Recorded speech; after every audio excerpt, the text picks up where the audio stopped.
Степные гиганты, на пути которых лучше не становиться.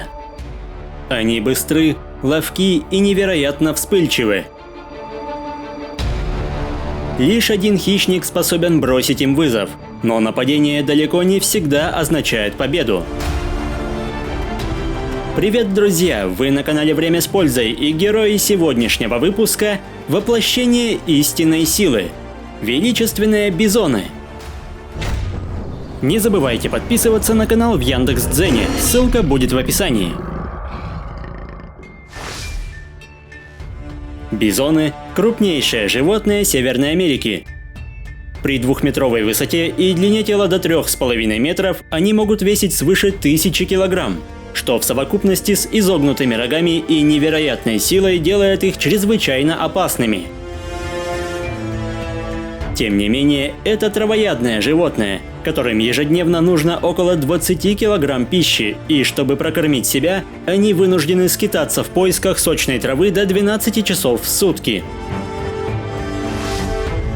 Плотная шерсть и слой жира спасают бизонов от пронизывающего ветра и холода. Но несмотря на теплый мех, зима становится самым сложным испытанием для этих тяжеловесов. С учетом колоссальной массы, глубокий снег сильно замедляет животных, а остатки скудной растительности приходится добывать, используя в качестве лопаты собственную голову, в чем помогает состоящий из мышц плечевой горб.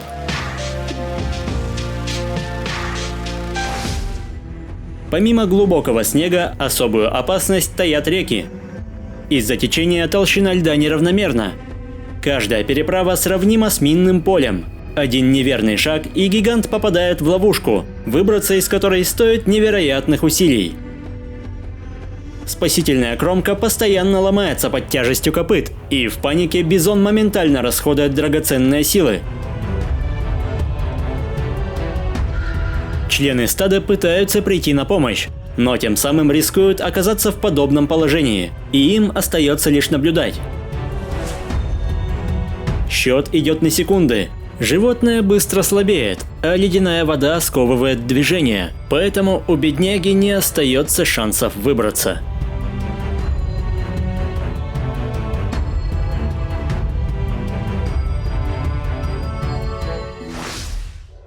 Зимой запасы жира быстро истощаются, и далеко не всем суждено дожить до весны. Но голод не единственная проблема, ведь в этих краях орудуют одни из самых опасных хищников, которые способны посеять хаос даже в столь сплоченных рядах. Бизоны обладают отличным обонянием и слухом, но их зрение далеко от идеала, поэтому в случае опасности паника мигом охватывает всех животных, и это лучшее время для волков, чтобы отсеять молодых или ослабленных особей. Но даже молодняк становится трудной добычей. Кажется, что у хищников все по плану, однако в борьбе за жизнь раненый и обессиленный бизон может показать противникам свою небывалую силу. После такого поворота событий получивший травму самец бросает поле битвы. Но волчица и не думает отступать. Каждая свирепая атака бизона наносит ей все новые травмы, но хищница понимает, что ставки слишком высоки. В ближайшее время, учитывая ранения и отсутствие энергии, она не сможет охотиться и просто погибнет от истощения. Поэтому волчица из последних сил бросается в атаку, невзирая на отчаянное сопротивление. Итог часового сражения драматичен. Бизон уже не может встать, а волкам остается только ждать. Теперь у них есть все шансы на восстановление, ведь такая туша будет кормить их не одну неделю. Хотя финал для волка мог быть совсем иным. Секундное замешательство и тяжелое копыто наносят серьезные травмы, с которыми исход будет точно не в пользу хищника.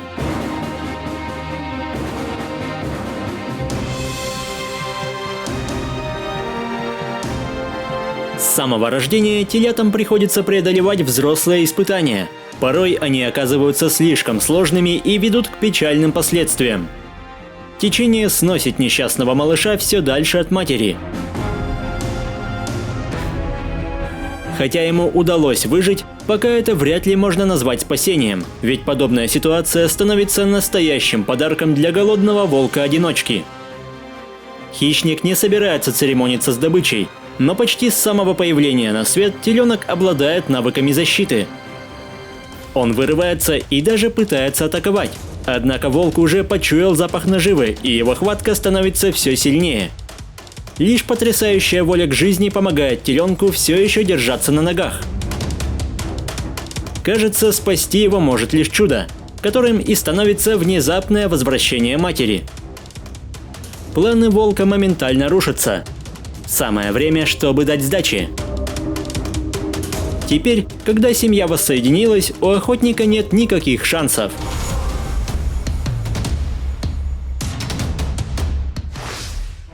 Даже целой стае не так просто отбить детеныша. С учетом массивного телосложения, бизоны невероятно мобильны. Мать успешно блокирует все атаки преследователей, а малыш умело прячется за ней, как за прочной стеной. Организованные хищники, несмотря на отработанную тактику, просто не успевают нанести серьезные травмы. Каждое нападение мгновенно пресекается, и в итоге семья благополучно отступает к густому лесу, где погоня теряет эффективность.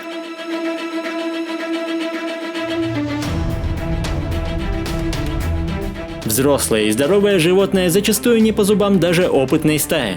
Их вспыльчивый нрав, заостренные рога и тяжелые копыта дополняются удивительной прыткостью. Трудно поверить, но эти тяжеловесы могут подолгу бежать со скоростью свыше 60 км в час и даже высоко прыгать, поэтому приближаться к ним опасно для жизни. Особенно, когда речь идет о брачном сезоне. Большую часть года зрелые быки живут отдельно, либо собираются вместе с такими же холостяками, но в конце лета все объединяются в огромные стада. Лишь самым большим и сильным быкам суждено продолжить род, и порой выяснить, кто главный, невозможно без прямого столкновения. Вздымая клубы пыли, быки пропитывают землю мускусным запахом и демонстрируют друг другу свою силу, после чего, когда напряжение возрастает, переходят к яростной схватке. Вкладывая в атаку всю мощь, соперники проверяют друг друга на прочность. Обстановка накаляется до предела, и пропустить атаку в этот момент может быть смертельно опасно. Бои могут длиться около месяца.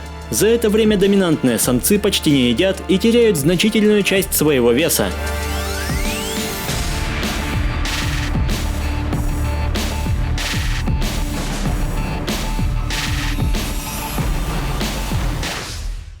В былые времена владения бизонов простирались от Аляски до Северной Мексики. Их поголовье исчислялось десятками миллионов, но человеческая жадность и азарт привели к тому, что уже к концу 19 века в живых осталось лишь несколько сотен. Территория Йеллоустона стала последним оплотом этих животных, откуда их популяция разрослась до более чем 300 тысяч особей. Потеряв более 90% от былого ареала, эти копытные по-прежнему находятся в уязвимом положении, но сегодня к ним относятся куда более уважительно, и с запретом охоты у столь величественных животных есть все шансы вернуть утраченные земли. Если выпуск вам понравился, поддержите его лайком, комментируйте, подписывайтесь и проводите время с пользой. До скорого!